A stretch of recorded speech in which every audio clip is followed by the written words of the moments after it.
Good afternoon, ladies and gentlemen. I am Gerard James, and I am here with Frank Zwicky and Tori Young from Family Promise of Sussex County. And they're here just to tell us, about what they do, what services they offer to the community, and also just some, future events that are coming up. Frank, tell me about yourself. I'm the Intake and Eviction Services Manager at Family Promise of Sussex County. So just a little bit about me personally. I've been a resident of Sussex County my whole life. Was born and raised in Sussex County, moved out for a period of time, went out to Michigan, spent some time with family out there, got married out there, and then my wife had a baby girl, and then we decided that it does take a village, as cliche as that sound, but we decided to move on back to Sparta, where we are raising our baby. And while I was out in Michigan, I had the opportunity, because my community was being ravaged by the opioid epidemic, I decided to get involved on a social service level with my background. I have a background in the law, educationally, and just wanted to get involved hands-on. So that allowed me an opportunity to work with clients in that capacity, and I found it to be a really engaging, really rewarding experience. So from there, I just kind of got bit by the social service bug, and then when we had our daughter and we decided to move back to New Jersey, came out looking for work, looking for passion projects, looking for something I could believe in, and I got involved with Family Promise of Sussex County. So as a Sussex County resident, I take my job really seriously, because it allows us to help and improve the lives of the community that we live in. Nice. And just want to say thank you for everything that you do for the community. So, Miss Tori, tell me a little bit about yourself, please. Yes, so as you said, I am the development coordinator for Family Promise of Sussex County. I'm actually a Warren County resident my whole life. Went off to school for undergrad down in Virginia, then went to grad school in Massachusetts, and ended up back here. I do have a background working in nonprofits in their development departments. But when I came back here, I noticed the ongoing issue that is happening in our communities with referring to homelessness, and I just knew I had to be a part of it because it's the area I grew up in, it's the area I love. I've spent my whole life living here, and I wanted to be a part of the change that was going to take place to make this a better community for all.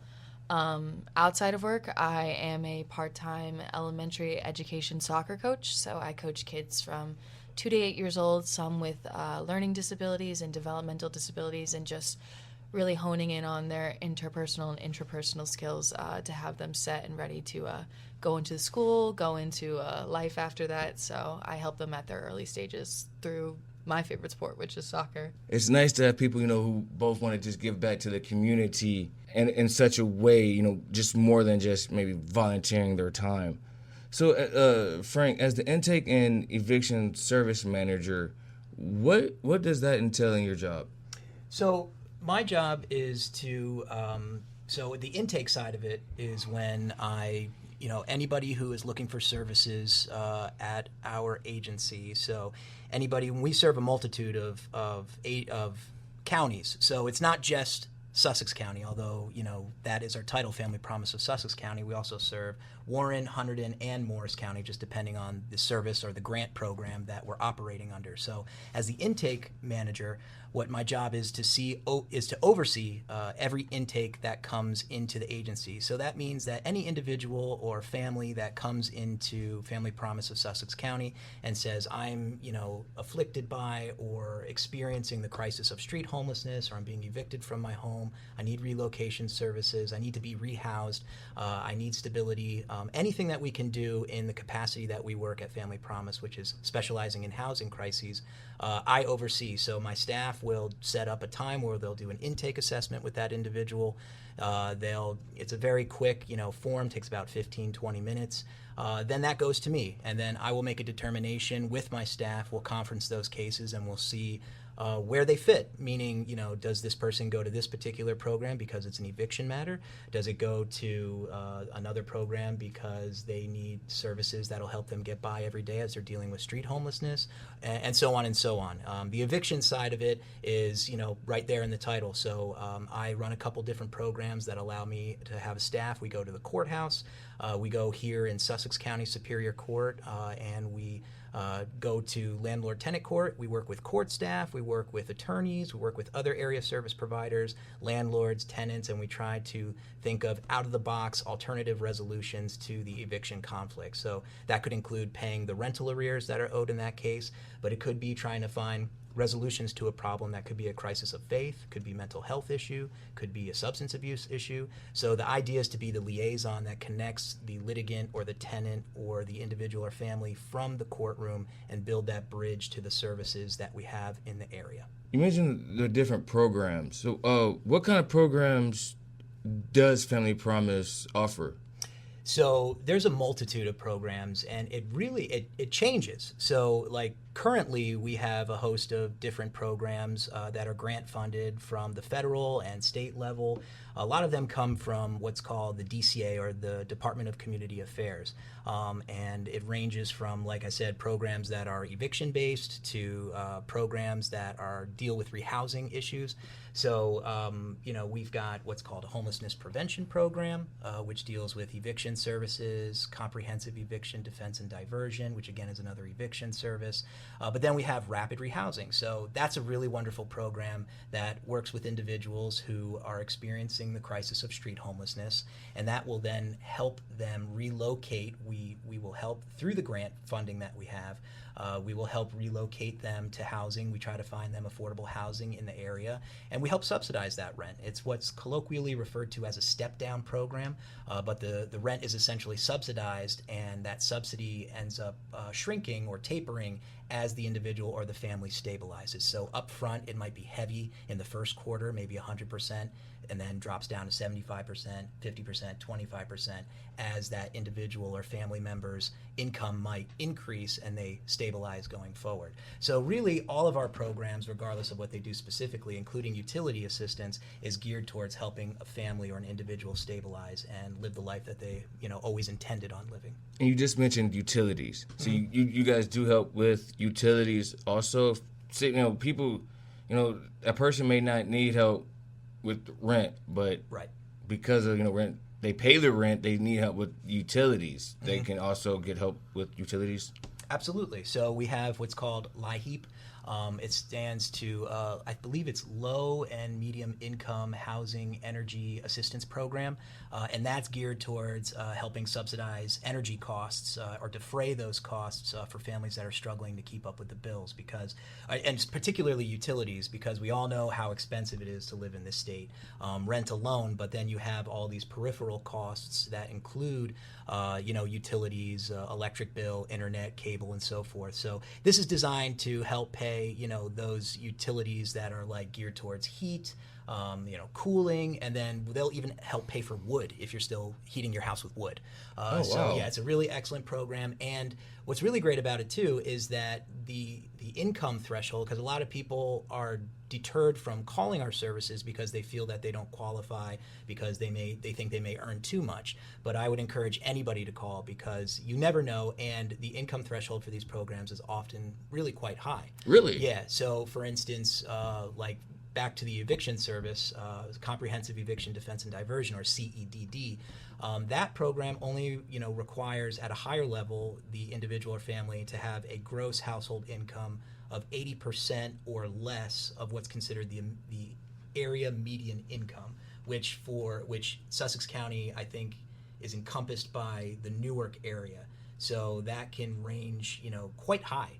So I think it could range up to a six-figure salary for some households. So you never know who might qualify, and that's the area median income. So 80% of that or less, depending on your household size. I don't have the precise numbers, right. But it doesn't matter. I would encourage anybody to call regardless, because there may be a service that can help you. And the earlier you call and the sooner we can intervene, the better we can get you connected to resources that can help you stabilize, so it doesn't metastasize into an issue that may be irreparable. So when you say get in contact with other resources, you have other departments or other people you could reach out to outside of Family Promise that can also help? Sure. Yeah, we work with many cohorts, and colleagues and partners and other area service providers throughout the county and, Tri-County area and then into Morris County as well. And our grants themselves operate in those areas, but sometimes there are, especially, since the advent of the COVID, pandemic, there were a lot of households. And again, I usually draw from examples from the programs that I personally operate. So with my eviction service experience, we were in court and, especially following the eviction moratorium. So there was a period in court where people, following the pandemic, where people could not be evicted for back rent owed due to COVID-19 related issues. And now that moratorium's been lifted, now you can be sued going forward for eviction for back rent that falls outside of that period. But the rent that had accumulated during that moratorium, we were seeing, arrears that were owed north of $20,000. Oh, wow. Yeah, and no one agency is capable of, handling that amount owed. Right. So we've had really excellent, examples of working with, other area service providers and individuals and professionals who will say, well, look, we'll pick up, if again, using that number 20,000, we'll pick up $5,000 if this service picks up 5,000, this service picks up 5,000, the other, picks up the rest of it. We can work, as a coalition of agencies working together to help provide those wraparound services to that particular individual. And then there's really excellent case management components to it as well, whereby we can get this individual in touch with services that may help with future stability issues. So if it's a matter of budgeting, we have financial literacy classes. We also have an upcoming class where we're teaching a landlord-tenant seminar. Where we're going to, teach individuals, families, landlords, tenants. We're going to have guest speakers, area practitioners, and professionals and so forth to come out and teach a 15-course seminar on the eviction process and landlord-tenant law in our area so that we can have a better community and more, people who are knowledgeable and equipped with how the process goes. So those transactions can be more streamlined and more smooth and more civil. So we don't have so many instances in court where people are, filing habitability claims, or we're having illegal lockouts and things like that. So again, it's just an array of services that we provide on different levels to clients, both in and outside of the agency, that help provide that wraparound case management and ultimately stability-focused service. So do you see everybody who comes in? They all have to come through your office before getting services through Family Promise? I don't personally see them in every instance. Now, if they do come, if it does happen to be where they're asking for back rent to be paid or perhaps a relocation service, I may personally see them.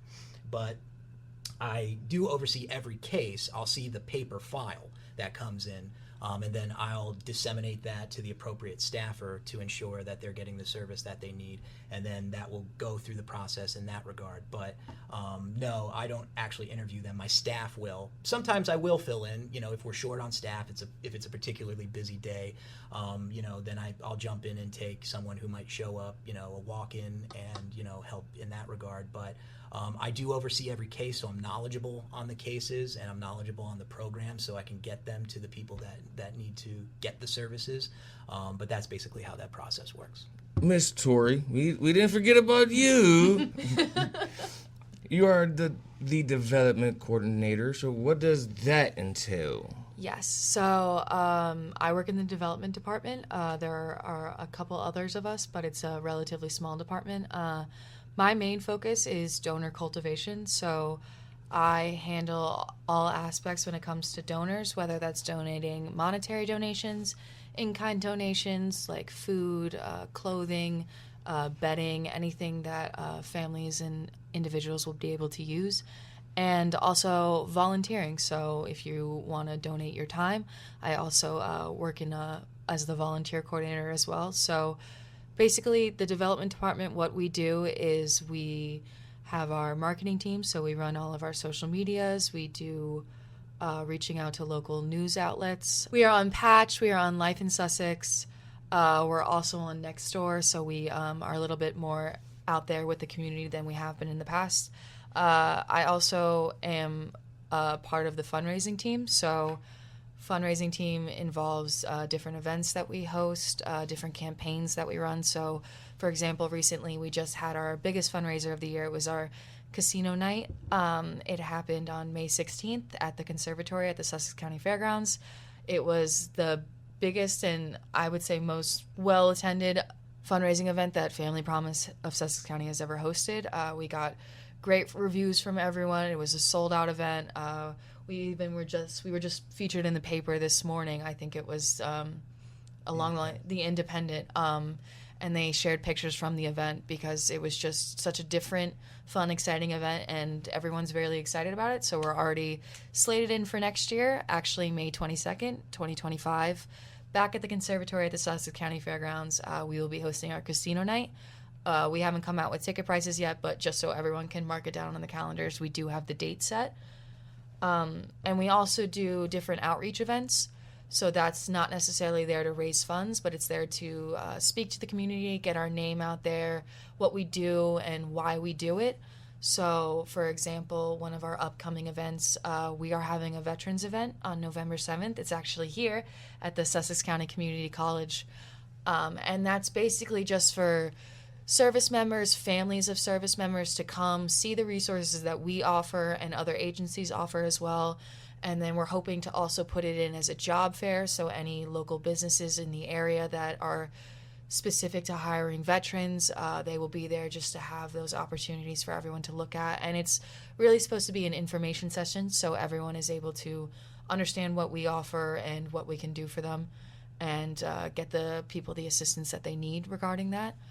And then we also have little fundraisers, as we like to call them. So they're not big fundraisers like Casino Night where it brings in a lot of money, but fundraisers, small, they're a little bit of both fundraising and both outreach efforts. So we are actually doing Trivia Night at O'Reilly's every fourth Monday of the month from 6 to 8, and we have different themes each month.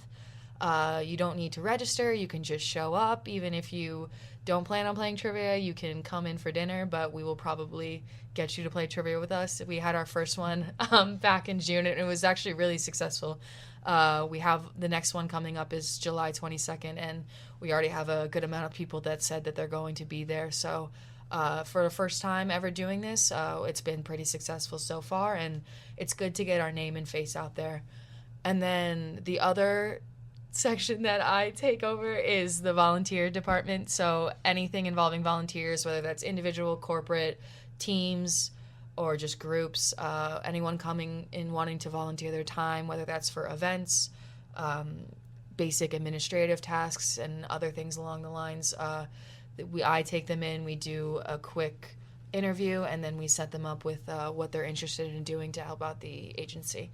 So the development department does do a little bit of everything, I would say, in terms of outreaching to the community. A little bit. And I'm just a smaller part of it. We have a whole team that has small. We have a whole team that has a hand in a little bit of everything. Frank was even our event chair for our casino night, so he's not even on the development team, but he was helping out. That's kind of just how the agency is. We're all helping out where we can. I mean, I don't even. We done, y'all. She just named out everything y'all need. If you go see her, she got it. She probably even got the reels for $2.99. Cause okay, wow, you need a break. Cause did you take a break? I just love what I do. I love. We can tell. I love what I do, and I love seeing it in action and seeing the reactions of the people that support us, and then our clients that are able to get the resources they need because I am able to bring in the necessary. And then you go play with the kids. And then yes, I do spend. Where do you find this energy? I don't know. I think I'm kind of running on fumes at this point. I try to sleep as much as I can. Well, the thing is too is that she's true. She's actually telling the truth. The team, it's not a large. They do a lot. So it's like Tori and four other individuals, essentially a handful of people that run all of these events. Wow. Yeah, it takes a huge commitment from everybody. So that's the important thing to stress. When we engage in the community and we speak on the radio and all of these things, that we have a staff of between 25, 30 people currently at Family Promise doing all of these programs, all of this work, doing all the development, counties. getting everything going. And it's really exciting because it takes, compassionate people who believe in what they do to do all of this work. And both of you, from the outset, you both led with, you left, you came back. Social issues is what really pointed you into the direction you wanted to be in, to lead you to here. So, I mean, if that's not dedication enough, right? Because you have to have that drive just to... Yeah. Tori over here talking about... I can't even list everything because... Whew. Oh my She made me tired. But, so Tori, you said Patch. What is that? I've never heard of Patch. So Patch is this online kind of news outlet. It segments by your location. So Sussex County, the only location that's closest to us, we don't have a Newton one, which is where our main central location is. There is a Hopatcong-Sparta one, which is what we posted. So we're on there posting different articles, sometimes about news happening, either statewide, nationwide. For instance, one of our recent articles was just on the Supreme Court ruling about homeless individuals and whether they have the right to sleep outside, camp in certain places. And so we wrote an article about that just to kind of get the information out there to the local people so they realize that these big changes happening nationwide affect little small areas like Sussex County. So it's basically that. There's an event page, so we're able to post all those wonderful events I just talked about just to keep people engaged with our agency. Yeah, you know what? If y'all want to know what she just said, y'all going to have to go to that page and remember everything because, woo, I'm going to have to go find it too. So you did just mention the Supreme Court ruling. So, and with people who are homeless now, can they, get in touch with you guys to try to help? Because, that is a big thing. Police now can ticket you for being homeless. Yeah. Yes. Yeah, well, and I will say, too, that our agency works regularly with local law enforcement, and they have had an exceptional presence that has been really respectful, has been really warm, very welcoming, despite the recent, development at the Supreme Court level. We have personnel and individuals in our police force who are compassionate and empathetic and care about their community because despite your homelessness status, you still deserve to be treated with that level of dignity. Now, with that, for those who are experiencing the crisis of street homelessness, or even if you are at the imminent risk of homelessness, you can call us. Our phone number is 973-579-1180. And that's our general line. And you call that, you'll get our intake department, and you'll go through the process that I just previously explained, where an intake will be done, and then that'll get sent off to me, and we'll find the appropriate place that we go, where it goes. And we have a whole host of excellent, really, really great, as Tori just outlined, just a really great group of people who are going to put some really hard work in to ensure that you get the services that you need. Now, is there also a homelessness outreach program where you have people who go out to talk to the homeless people? Because some people who prefer, rather, that's their lifestyle. Absolutely. Which, to each their own, and I respect it. Mm-hmm. That's their rules, Yeah. Can they still get help? Because, some people, they have their own struggles with whatever they're dealing with. Of course. And they don't maybe trust programs because X, Y, and Z. So, is there an outreach program for that, too? Yeah, there sure is. So, one of our newer grants, I think the first cycle started last year, that we're continuing forward with this year. It is called Mobile Outreach. And that program is designed specifically for the demographic that you just referenced. So those are families and individuals who are sleeping, in tents, they're sleeping in their cars, They're living in shelters, they have hotel or motel stays paid by an area service provider, and they're considered, at that street level homeless. We have that team that goes out. They're literally mobile, so they have a Family Promise vehicle that goes out into the community and meets with these people, and they provide whatever's needed to help that individual or those families get through that particular day. So if it's first aid, if it's clothing, if it's toiletries, if it's connection to those area services, then we will do everything we can to get them those services, and that's what that team is dedicated to do. Now, like you said, we do work in the social service field, what's called a trauma-informed care model. So we understand that you have to meet an individual or a prospective client where they are at.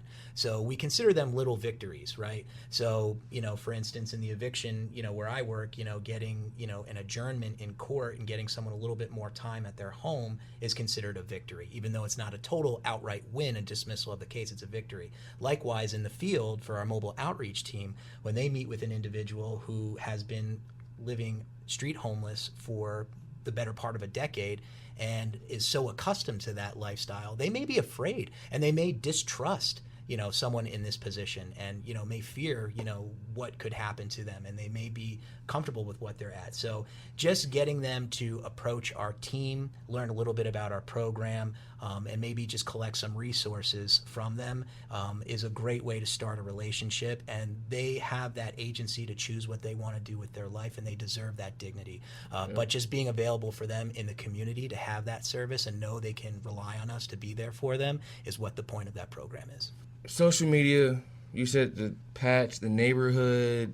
Next door. Yeah. Same thing. The neighborhood next door. We're all together. Right, it takes a village, right? So next door, because you said next door, are you on Instagram, Twitter, X? Yes. All those? We are on Instagram, Facebook. We're stepping away from X, more on Threads now, which is through our Instagram account. We do have a YouTube channel that we're starting to add more to, specifically with the new grant coming up that involves Frank teaching some classes. We plan to put those up on our YouTube just for people that aren't able to attend but still would like the information, so it'll be free to the public at that point. We also have... We're on LinkedIn for more professional. That's a good way to speak to donors and to engage with donors through that platform. So we try to be on every single media outlet just so people can, because people will never hear enough of us, in my opinion. Like, our job is not done until we no longer have a job to do. So as long as people hear our name, know our name, and hear what we do and why we do it, the more likely we are and one step closer to eradicating the problem and hopefully putting the two of us out of a job. Well, hopefully, job security is definitely a thing we all think about. But, with y'all passion, I don't think y'all ever be out of a job. You always find somebody who needs some type of help, right? Very true. You spoke on events coming up, but people, there was a lot, and it was mixed in, and somebody probably missed it. So, what events? Can you repeat or even maybe mention some of the ones you probably didn't mention already? Yes, of course. So, we are doing a monthly trivia night at O'Reilly's. That's in downtown Newton. And that's on the fourth Monday of every month, running from 6 to 8. We have different themes for it. So our first one was in June. The theme was Kickoff to Summer. Our next one is July 22nd. We're doing a New Jersey State Trivia Night in honor of the fair happening in early August. And then I think for August, don't quote me, but I think we're doing a Comic-Con trivia night, just because that's near when Comic-Con is happening, I'm pretty sure. And then month after month, we'll come up with new ideas. You'll be able to see all of what the next theme is going to be on our social media.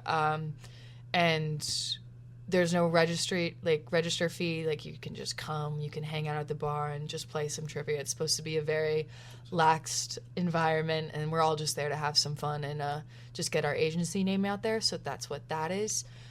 We do have an event coming up. It's our Veterans event on November 7th. It is from 6 to 9, and it is happening at the Sussex County Community College.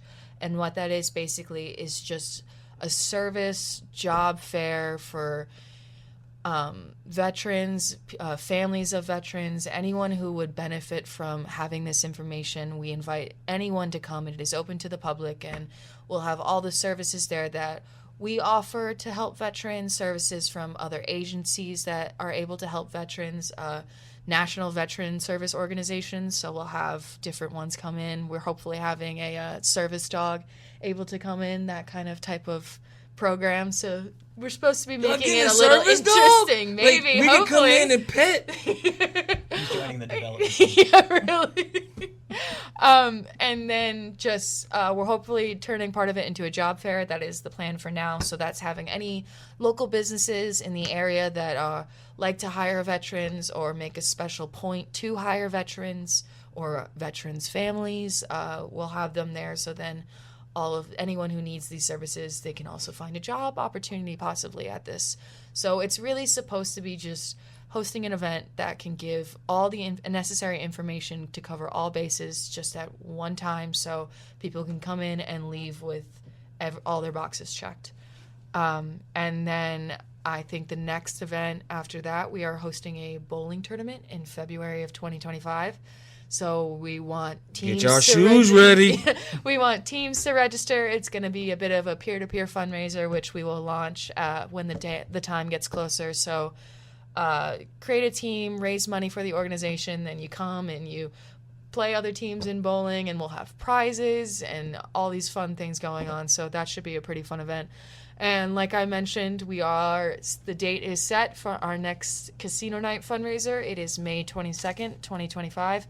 At the conservatory at the Sussex County Fairgrounds. So those are the events we have coming up for now. We might throw in a couple more at some point, but we'll see if we have the time. Like you said. Hey, go hit that follow button and hit the notification bell, because that's a lot. A lot of good stuff. Great stuff going. As someone who personally attended and worked, like for instance the casino night event, I have to say that it's a blast. It's a lot of fun, and you're coming out and it's for a great cause. But at this casino night event, there was a cash bar, a full buffet dinner.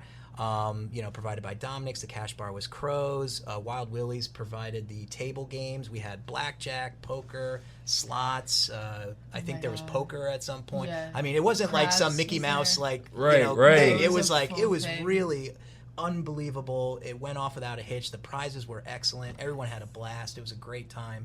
And again, it serves our community. So the more money we can raise, that goes into the agency, and that gets funneled back out into the community, and it helps us thrive as a community. I think one of the important things to realize when you come out to these events and your money goes towards a good cause, we thrive as a community when we have an equitable, viable, verdant, prosperous community that everybody is working, is stabilized, everyone has a home. So if we can help people stabilize and they can work and they can contribute to the local economy, that brings in tourism. So it helps these businesses. So when we ask for sponsorships and we ask for donations, it's helping this community grow in an equitable sense, in a commerce sense, in a civil sense. So it's a really excellent way to get involved with our agency. Oh yeah, it's always great to just be able to give back, because it's the bedrock really to our society almost. You gotta be able to give back. So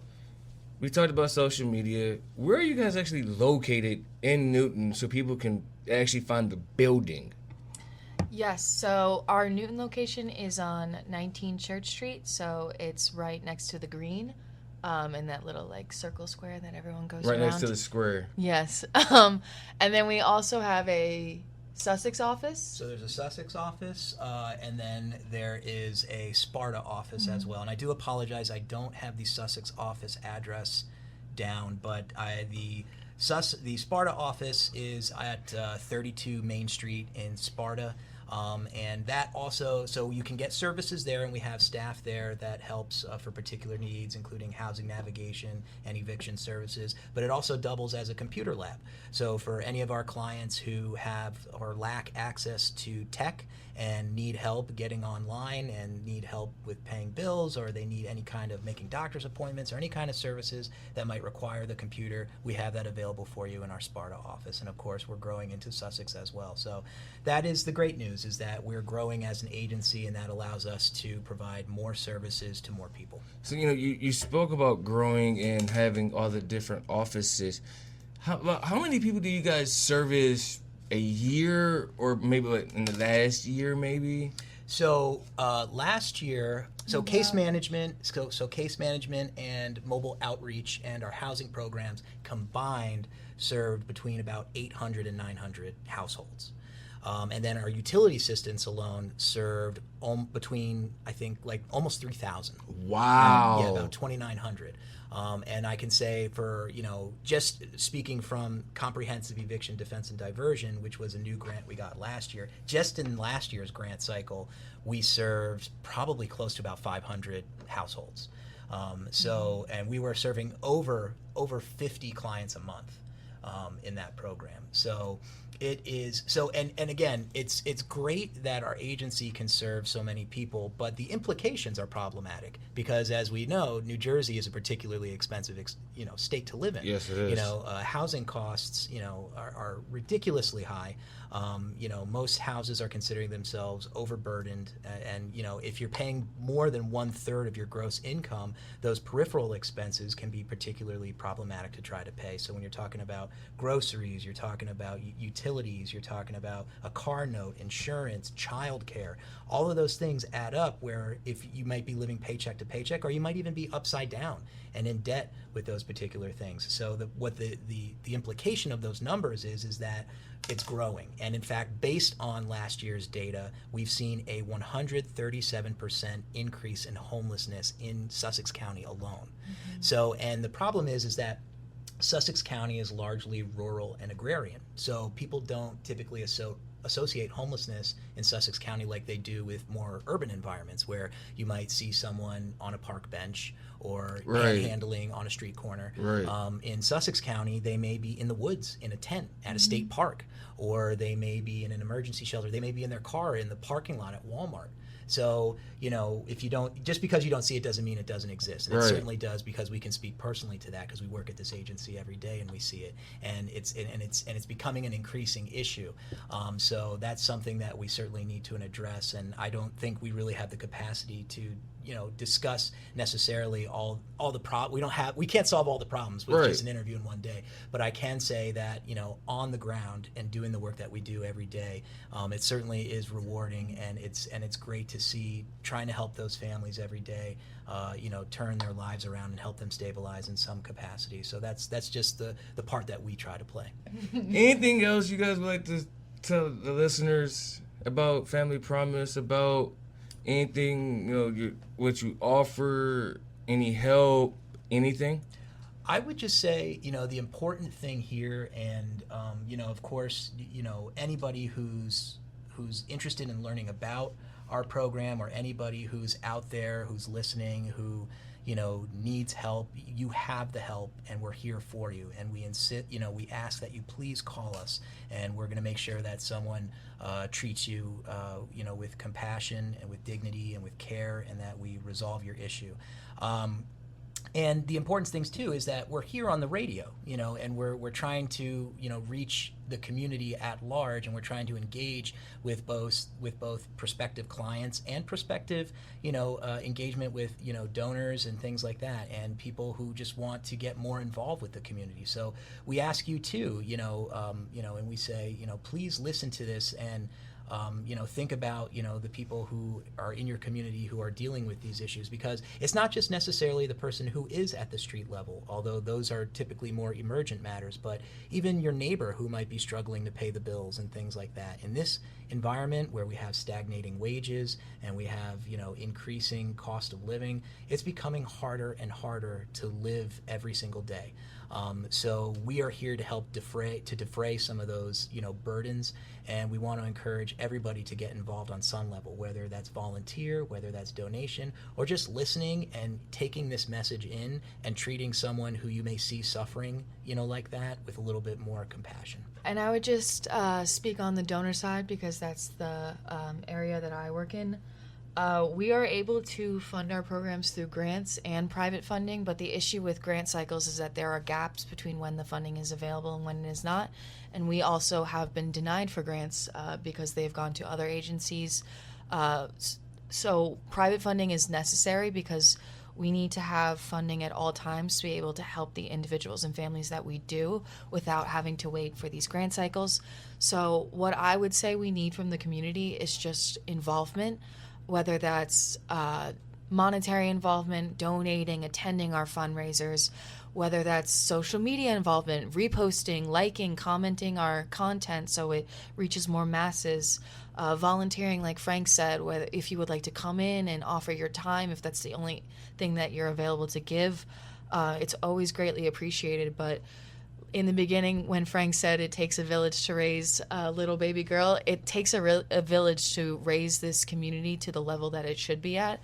And I think the more helping hands we have, not just the people who are working for the agency, but the community itself, is really going to make a difference. And so I just ask for everyone to get involved the best they can, even if it's something small like liking our Facebook post, because that helps. Even the smallest little things help. And if people want to be able to volunteer, where can they go to sign up at? We are currently working on a volunteer page on our website, but they can contact me directly. So my number is the original number for the agency, which is 973-579-1180, and my personal extension is 1008.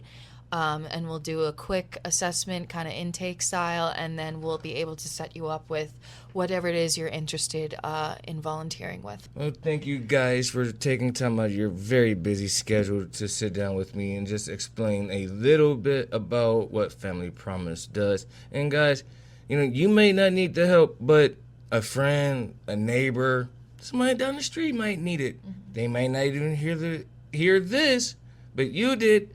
Hey, give them the information, and that's your great deed for the day. And we thank you all for tuning in. I am Gerard James. Peace, love, and happiness. Y'all have a great day.